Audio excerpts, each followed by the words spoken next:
Assalamu alaikum wa rahmatullahi wa barakatuh, and welcome to the Ummahpreneur podcast. And today I have with me a very special guest. I know I always say that, guys, but I only bring on special guests. So this is what we do at Ummahpreneur. And I have with me Sister Masooma, who actually is launching and is just about to be released very, very soon. Kids Bolo. And I don't want to spoil what it's about and what the idea is. So I want to ask you, Masooma, if you can share a few words on what this is that you're launching, inshallah. Yeah. Assalamu alaikum. Alaikum Said, first of all, salam. thank you for having me. We're going to have a great conversation. Of course. I'm going to try. So we're Kids Bolo. We are husband-wife duo. So I'm half of Kids Bolo, and then my husband Hamid is another half. Mhm. And we publish children's Urdu resources to help kids in the West pick up on the language concepts and retain the language. So pretty much finding resources and creating resources for second generation children and Okay. Urdu resources. We have just launched our first Urdu talking pen, 9 new Urdu books, and all geared towards second generation kids who don't consider Urdu their second language. Mhm. They know of Urdu, but they don't know a lot of it. So Right. we've created resources that are a little bit inclusive and easy to understand. That makes sense. So I always like to start right at the beginning of the story, and I'm guessing that you weren't always an entrepreneur. Something happened, something inspired you to even create this product. So tell me about that. What are you actually, before becoming an entrepreneur, what were you? Were you a doctor, an engineer, lawyer? What was your profession? So I have a degree in psychology, Okay, awesome. massive passion. I love psychology. So Awesome. I did my BA in psychology and then did my master's in early childhood studies. Okay. That's where this passion comes from, working with kids or working for kids. And then I ended up working for several years in the not-for-profit sector, working with racialized youth in the East Scarborough, underserved communities, kind of bringing them back into the game, as I say, of Yeah. academics and kind of helping them out socially and emotionally. So I have been doing that for several years now. This passion came through that. And to be honest, say that I think the one sentence that comes to mind is that in grade 8, which was years ago, a teacher of mine actually looked at me. I don't know what I did, but he looked at me and he said, you know what, you're going to be a great entrepreneur one day. Amazing. And I SubhanAllah. didn't even know what an entrepreneur meant back then. I Right. mean, you're 14, you're 13, and he said that, and I still remember that he saw something in me, and it stuck, I guess, Yeah. in my mind. And here we are, again, working with and for children.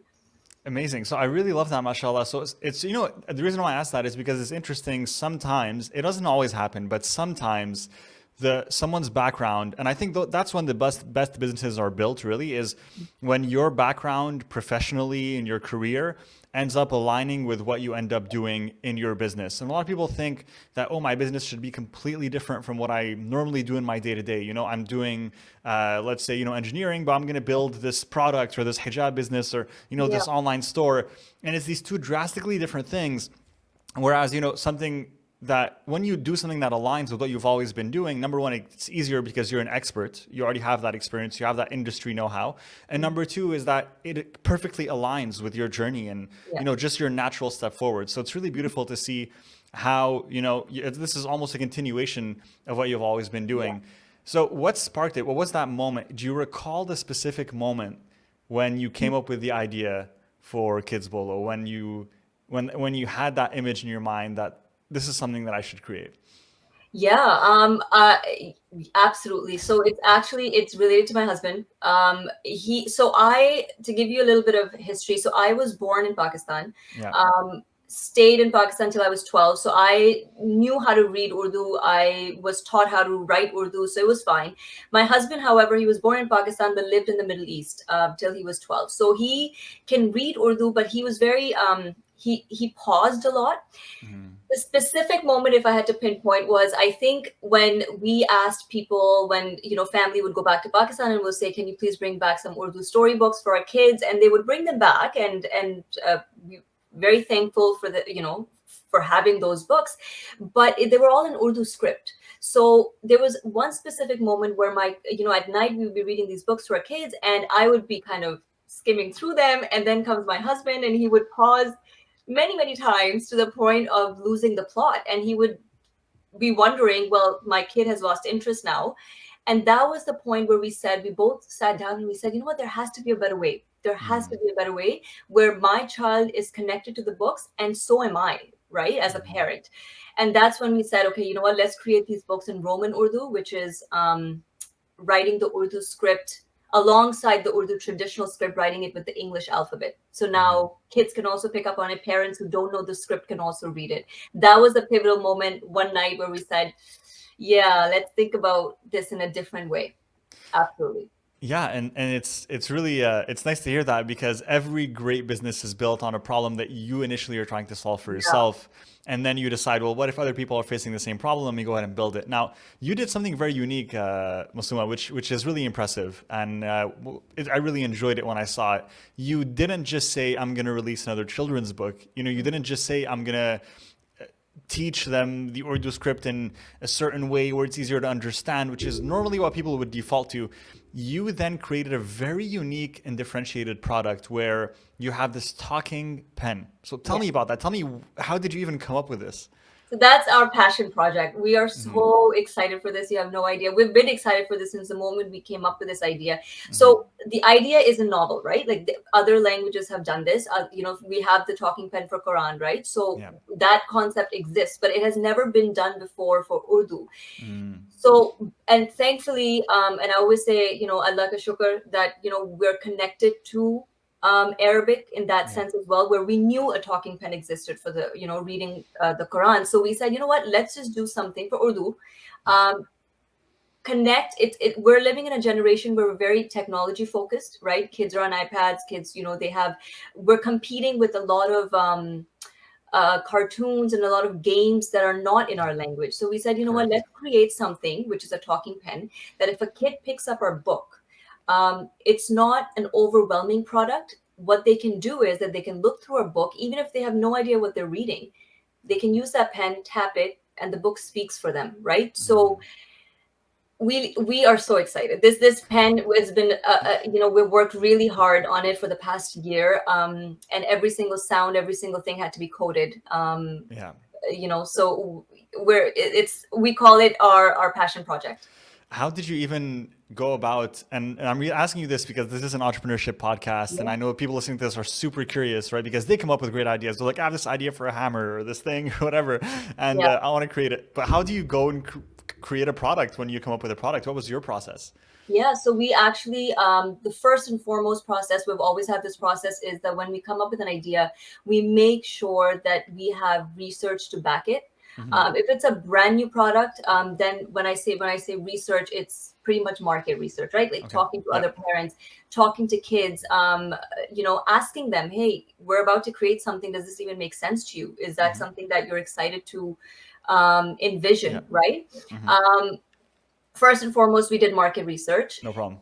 Market research, tons of it. And then what we did was then we connected with suppliers in China. And we said, this is our plan. This is our product. We've created something. Are you able to create it for us? Right. And we connected with multiple suppliers. To be honest, when we created this, we created a lot of prototypes because this is a product that you can't necessarily mess up because it's technology, everything is coded. So we created them, we tested them in the market, we talked to the parents, and then what we did was we went and said, okay, hey, we found a supplier. Are you able to create this for us exactly in the manner that we're envisioning it? When we found the right supplier that fit our image and our values and our vision, then we asked them to send us literally like 5 to 10 prototypes to choose from. Then we again, the research process, testing everything, then chose the one that fit the best and went forward with it. Awesome. So you then went, that's an interesting question actually. There was one question I'll get to, but then I'm like, you know what, there's something else I want to ask. You're creating something from scratch. You're creating something that has never been done before. Now, I haven't really made research if there's talking pens. Maybe it's been done, but you're the first one that I see, at least for me. So even if there was, they're not very popular. So you are bringing this concept and this new idea to life. And because of that, the market research for this is a little bit different. A lot of people, when they're trying to do something new, they might be confused when it comes to the market research phase, because they're like, well, this is a new solution, so there's no other businesses I can research or no other people that are doing this. So what was your process to go through the market research? So we engaged with many parents. I've lost count now. I would say more than 100 parents and children that we connected with. And our market research is very qualitative basis. We make sure that we see people using it, and we're kind of judging their expressions and the easy, is it easy to navigate? Is it innovative? So we did a lot of that. And then kind of connecting back to Pakistan, right? And saying, hey, you know what? There are teachers in Pakistan who can actually help us with the editing and the text, and you tell us as a teacher if the stories make sense. So letting people know that right now the 9 books that we have, Hamid and I have written them ourselves. So when we say that we go to parents and ask them to read them and have them kind of tell us if they make sense, is because of that, because they're stories that we've written ourselves. So we're hoping that people like them, and we've added cultural kind of inputs in each story as well. Yeah, I mean, seeing your product, I was just like, wow, this is such a great idea. I don't even speak Urdu, but I want it just because it's so cool. And I'm like, it would be really cool if you guys maybe in the future, I don't know if you plan to, but I'm just saying, side note, I mean, if you think of doing an Arabic one, we would love to. We would love it. But, for people like myself, we're always thinking.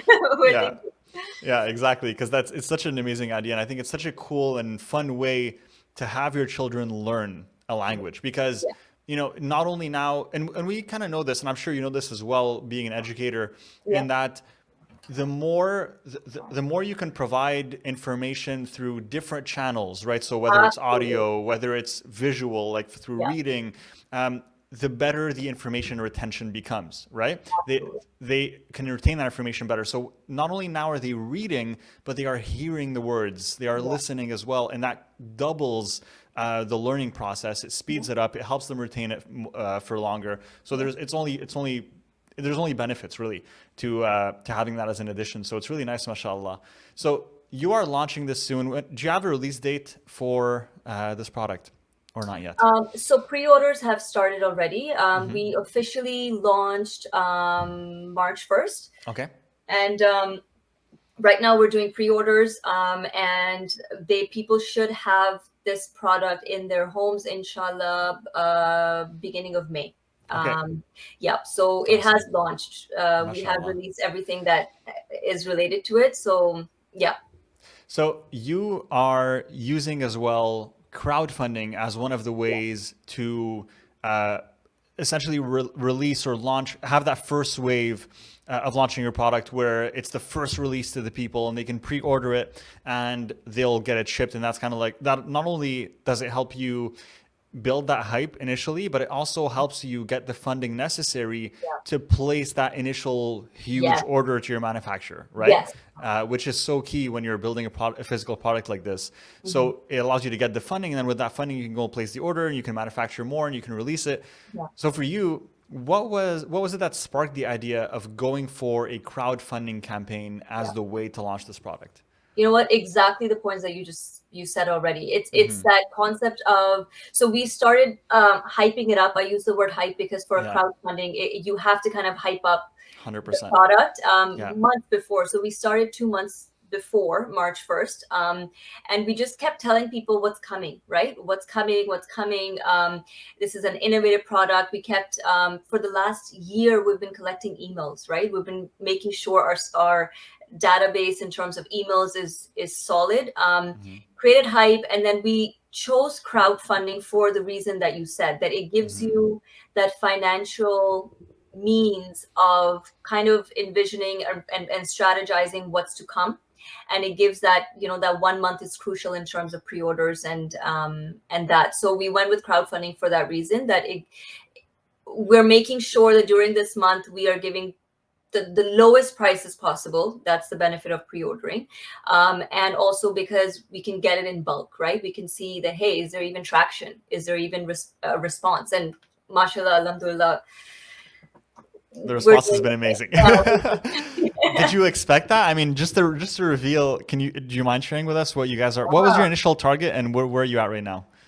So This is actually a great question. So our target was always um, obviously we can go higher, right? Our target would have been like 70, 75, but we were like, you know what, if we get to 50, that's a good goal, that's a great achievement.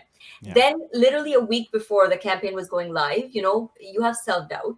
Yeah. So my husband and I sat down, we're like, you know what, let's make this 30, because Yeah. what if we don't make it? What if we don't make it? So you'd rather look like that you've made it at a low goal Yes. than be really far off from your goal like in 30 days. So Yeah. self-doubt took over. Allah knew better. We made it 30, and within 4 days we reached 30. MashaAllah. Amazing. And then we said, okay, then let's go back to 50. And then now, Yeah. Alhamdulillah, we're almost at 38. Yeah. So Amazing. God knows best. We have self-doubts as humans. Yeah. But Alhamdulillah, the response has been phenomenal. Yeah. And that's when you know you have a good product. That's honestly how you know you have a good offer. Like really the core of business that people really fail to understand when they start a business and they feel like it's so hard to sell, it's so hard to find clients. And then they think, well, you know what? The issue is the marketing, it's the sales, I got to get better at persuasion and at finding the right people, at funnels and ads.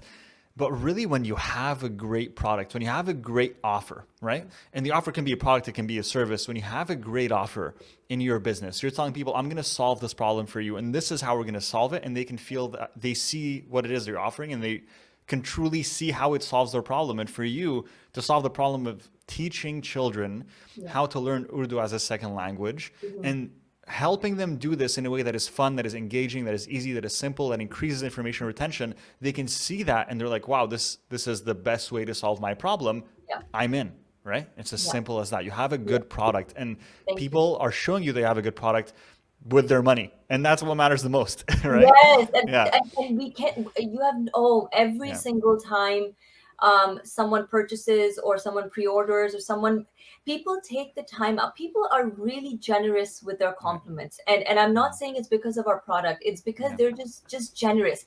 They come out on our social media and they're constantly sending us duas. And I always say, this is my personal belief in life, that a person who ends a message or a conversation with a dua has a different heart, like has a heart that's softer and that just generous. And people come out and they send us messages, and I'm sitting there and I'm just thanking people, and then obviously first and foremost Allah, right? Because like he got us to this point, he gave us the idea, and then people made it happen. So I'm extremely humbled, and really overwhelmed seeing Yeah. the support. MashaAllah, definitely. May Allah subhanahu wa ta'ala grant you an increase in what you're experiencing and allow you to go as far as you can, really, to serve more people and help them, through this mission, because it's a noble mission that you have here. Teaching people a language, there's nothing more beautiful.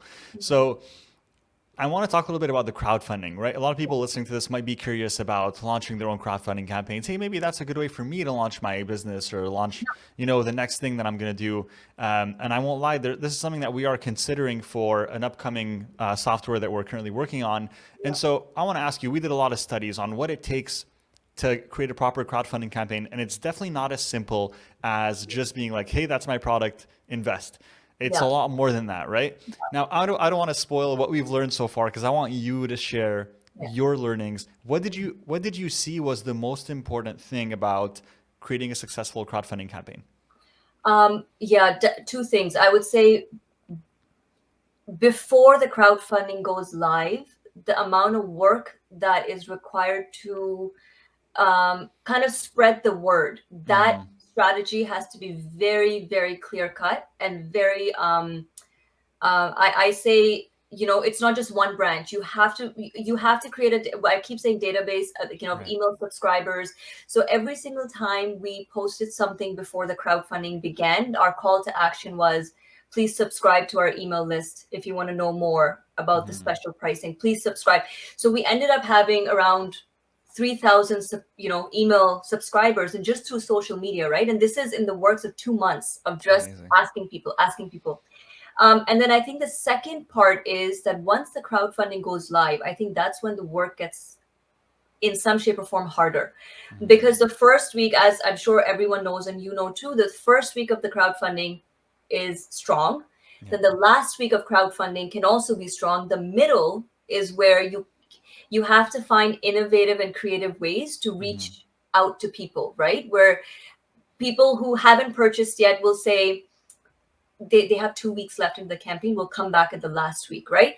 But what are we doing to sustain that goal in the middle? That's the hardest part. And I actually, at my work, I'm the manager of stewardship and sustainability, and that's exactly my role, is the fundraising and campaigns, right? And that's Yeah. the part where people struggle the most with. So finding creative marketing strategies, connecting with people throughout, doing things like, thanking you again for giving me this opportunity to be here, Of kind of course.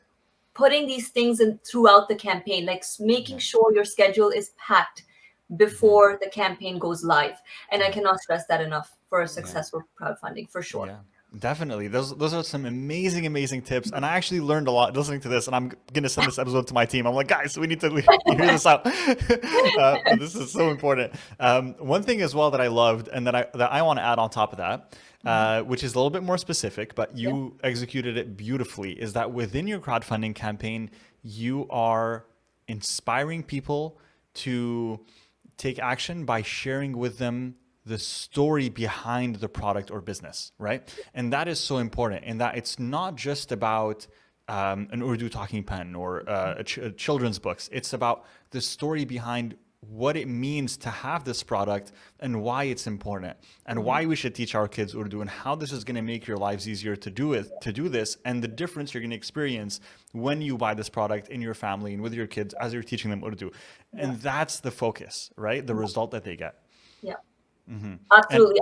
I think the personal connection, I think people, social media is a tricky place to navigate the balance between personal and professional.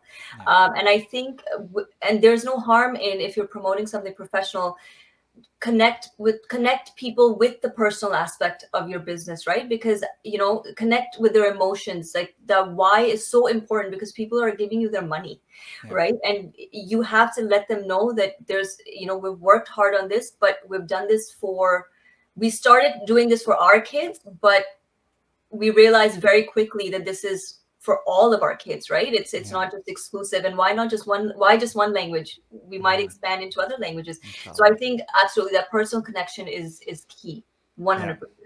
100%. So one thing that I want to go to right now in terms of the conversation is, for you, going through this journey as an entrepreneur, I'm sure you felt like you were challenged at times, and maybe like you were in over your head, and like you were doing things and you're like, oh man, this is going quickly, or I have to learn this skill to catch up and I have to do this quickly. And I mean, I experience this in my business almost every other day. So what has this journey been like for you, and how have you managed to kind of keep up that momentum and that consistency in your business? And also, what do you do when you need some help? I go to my husband. I go to the other half of the business, Right. who's I always say he's the better half. But yeah, for example, we balance each other in a way where it's, I'm okay and comfortable with conversations and coming up with curriculum and worksheets and all of that for kids and books and stories, and he's comfortable on the tech side, right, where it's the whole crowdfunding and the planning for it, and the coding of pen, like that. I mean, I would have to learn that, and I would go to him for that support, and then he comes to me when it comes to the kind of diving into a kid's brain and seeing, hey, would they even like this, right? So all story times that we've done, it's been me, right? And all the tech stuff is mostly him. So yeah, I would say I go to him and I knock on, I'm like, hey, I'm stuck. I need Wow. to. It's so important to have a partner, someone in your life that you can turn to. And if you're not married and you're listening to this, it can even be a mentor, a coach, someone that you can go to for support, right? For you, I'm very curious, as a team, have you guys worked with any mentors to kind of guide you throughout your business, or have you been figuring this out on your own? No, absolutely. I think our mentors we've had mentors from the strategic business sense that, hey, does this model make sense, right? We created a full business deck, and kind of people who've done this before, and not necessarily in the education or children's book field is just Yeah. generally from a business perspective. And we've definitely have had meetings with them, and I've presented the whole deck to them, and I've said, hey, does this model make sense to you from a business perspective? Do these numbers make sense to you? Does this vision make sense to you? And they give us very candid feedback, and that's what a mentor should do, right? Yeah. And then we also have mentors on social media, where we've had teachers just review our products, and we take full their feedback is very important to us, because they've worked with kids before, from the administrative way. So we have mentors, absolutely, and I firmly believe you need to have a mentor or mentors throughout your business journey. Absolutely. Yeah, definitely, 100%. And I was curious as well because, mashallah, you're executing so well, and I'm like, okay, this definitely, there has to be some sort of guidance there, and I think that's also one of the traits of the best entrepreneurs is that humility, where they don't feel like they can do everything on their own, and I think that's so important to have that humility to say, well,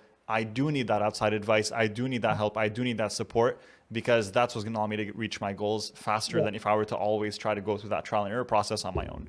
Yeah. Do you write the stories in the books yourself? Yes. Okay. At this point in time, yes, we are. Okay. We have written all of these 9 books. So that you see, I don't know if you can see, the 3 are just kind of here. Okay. Yeah, I see them. We have 9 books. We've written all of them ourselves. The concepts are original. We've kept the story. So we have 3 steps: Urdu words, Urdu sentences, and Urdu stories. Yeah. So we have created them from like a gradual learning, making sure that not every child is at the same level. We understand that, and we respect that. So the first Urdu words are just one word sentence, one words, right? With images. And the second one is building a sentence. The third is stories. All of them have been done, written by us. Yes. What was your goal when you were writing those stories? What were the emotions, the values that you wanted to convey? What can people expect from these stories they're going to find in these books? You know what? I use the word cool a lot, because I think what has happened is that because we've gotten busy in our lives, and rightfully so, there's so much that we're doing on a daily basis, extracurricular with our kids, and so many other things, that we're like, you know what? How do we make Urdu look and sound cool again? Because it's a different script. It's a different traditional script. And a child who's born here might have never have ever seen that script before. So how do we make it cool? So all these stories and the concepts that were written, we have tried really hard to insert the cool factor, Right. because our books are designed for ages around 3 to 8. We've Okay. had a teenager read it too, and thankfully they liked it, because again, we had the storybook option. Yeah. We have a grown-up actually, and he purchased our books because he said, listen, it'll make it easier for me to communicate with my wife's family, right? My Yeah. in-laws. So we have a lot of couples who purchase, a lot of kids. So we kept that cool factor. We really tried really hard to keep the cool factor in, like, somewhere in there. For example, in one of our books, we made sure that we talked about how our names are oftentimes mispronounced, right? As children of immigrant, as immigrants ourselves. And so our one entire book is on that, how a 5-year-old is navigating her name being mispronounced in a playground, right? So Right. we've tried really hard. That's amazing, mashallah. I'm really, really excited to see, the completion of the launch, and seeing this product in people's hands, and them testing it out and loving it, and hopefully also what you release in the future. Given that what you're doing right now is so awesome, I can't wait to see what's next. Do you have an idea of what's next right now, or is the launch like your main priority at the moment? Oh, we have. Okay. We're always thinking. Our brains are always churning in terms of, because when we come up with an idea, it takes about 6 months for it to even come into fruition, right? So we actually had our launch event in Toronto, in Mississauga, 2 weeks ago, and we unveiled exactly what our plans are. So this Amazing. crowdfunding, inshallah, if I won't even say if, because then that's again self-doubt. I'm going to say when it does. When it concludes and we reach our goal, our plan is that we're going to go straight into phase 2, which would be conversational Urdu classes. Nice. And so we will kind of offer the tutoring aspect of the language, conversational. Then phase 3 would be right after that, would be videos. So populating YouTube and kind of giving that access to kids to watch electronically. Yeah. And the fourth is where, again, as excited we are for the pen, I think we're super excited for an app. So Right. we're hoping that we're able to kind of release a prototype for an app Inshallah. closer to the end of this year, inshallah. Amazing, amazing. I love all of that. This all sounds amazing. It's the natural progression of what you're doing right now. So where can people go to connect with you, to follow you on this journey, to stay up to date with everything you release, and even purchase a product, or give their support to the crowdfunding that you're doing right now? Yeah. So our social media account is Kids Bolo. Mm-hmm. Kids and BOLO, which means Awesome. speak. And our launch good campaign is launch.kidsbolo.com. You go, again, the link is in our social media. If you don't have Instagram, then it's launch.kidsbolo.com. You go to that website, you click on support, and then you're able to see all the packages heavily discounted during this campaign on that page. And if you like what you see, then that's the page where you can, pre-order. Awesome. So we're going to make sure to include those links in the video description if you're watching on YouTube, or if you're listening on Spotify, Apple Podcasts, then go and check the show notes and you'll have the descriptions linked there for the Instagram and for the crowdfunding campaign if you want to go and support this. And trust me, guys, if you are interested in learning Urdu or teaching Urdu to your kids, honestly, because I want it for myself, so that's why I'm saying it. But if you want to help your kids learn Urdu in a way that is fun, that is engaging, that keeps them interested, and most importantly, that will help them retain the information longer because it's both visual and audio, then I definitely encourage you to go and check this out and give your support. This is a startup business where they're trying to do something amazing in helping bring Urdu into more homes. And, there's no way you can lose by supporting this mission. It's absolutely just wonderful, mashallah. So may Allah grant you success in your mission and really allow you to see through all of these goals and everything you should have just shared with me about the app and everything you plan to launch. Inshallah. Just keep us in your prayers. Honestly, we've come this far because of prayers of our parents and of all, the well-wishers. So I really appreciate.